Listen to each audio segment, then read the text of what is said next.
Okay, we are back. We had a little glitch there with our Skype connection. So I want to, before I forget, point everybody to that awesome book tree behind you. That was your husband made that for you, right? He did. It was an act of love for sure. That's so cool. How many books are in there? I showed him a picture of one, and I said I would love to do this year, and so he just went nuts with it, and I was like, wow, that was way more than I was anticipating, and it looks great, I think. So. And do you know how many books are in there? I have no idea. It looks like a lot. It is. It looks pretty tall.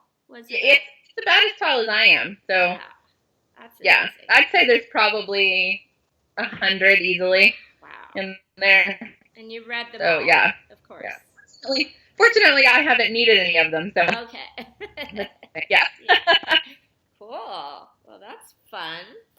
So let's see. What else was I going to ask you? In all the books that you read, do you have a favorite genre?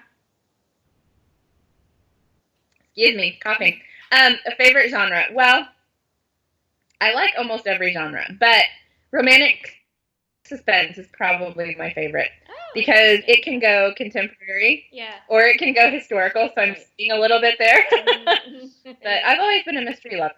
Okay. Way back, so I like suspense, but I read just about anything.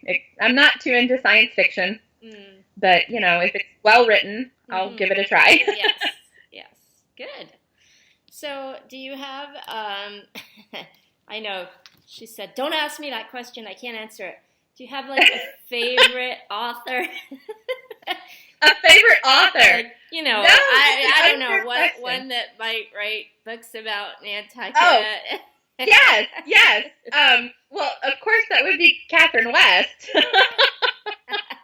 Okay, we're totally kidding, guys. She doesn't really love me the best, only a little bit. Okay, let's see.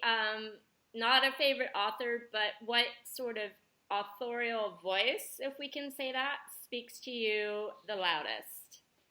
Oh gosh, Kathy, you ask hard questions.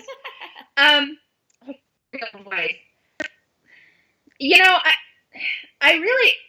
like a lot of different voices. I like the kind of really exquisitely poetic voice that you just kind of want to wrap yourself in while you're reading it, and absorb every word. But I also kind of like the witty, down-to-earth, conversational kind of what I'm saying, the authorial voice. Yeah, you can edit that out in post, right?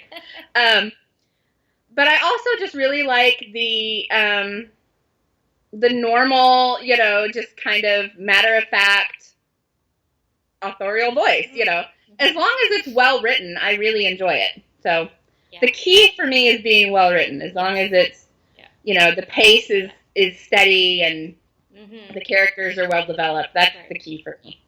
And you read both ABA and CBA?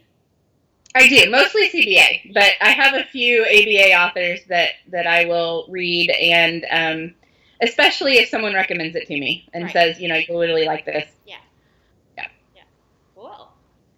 So let's talk about your, what was it? What was I going to call it? The Christian.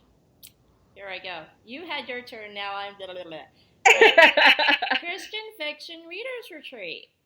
That was yes. Was that your brainchild? No. Okay. No, not at all. Oh. That was Bonnie Root's brainchild. All right. Love Bonnie. I love Bonnie. Is one of my dearest friends. Everybody loves Bonnie. Now, but I didn't know her before we started really planning. I met her about a year ago at Laura France's book signing, and that was the first time that I'd really met Bonnie. But for several years, she had been praying for something like this, where authors and readers could come together and just kind of in a more intimate setting, get to know each other, interact, focus on Jesus, focus on Christian fiction. And she'd been praying about it. Nothing really was coming to fruition. And then she and Annie from Just Commonly started talking about it. New Year's Eve at the Seekerville party last year. Oh, wow. And they decided to go ahead and do something. And then Bonnie was talking with Laura France about it, and Laura said, I think Carrie's been trying to get something like that together as well. And so they connected us, and that's how it all kind of got started. So it was planned. How long did it take to plan the whole thing out? Well, we really started in January, and then, of course, it took place in August last year. So. Now, did you think having it right before ACFW was helpful? Can you repeat that? The video broke up. Okay, you held the conference right before ACFW. Do you think that was helpful in getting people there? Yes, it was, especially for the first one. Yeah. We needed, I think, this is the first time this had ever been done. Nobody really knew what to expect, including us. Yeah. So we really wanted to have a good, solid author base going in, so that we could get a good, solid reader base going in for the first one as well, and just really have it be a good time for everybody.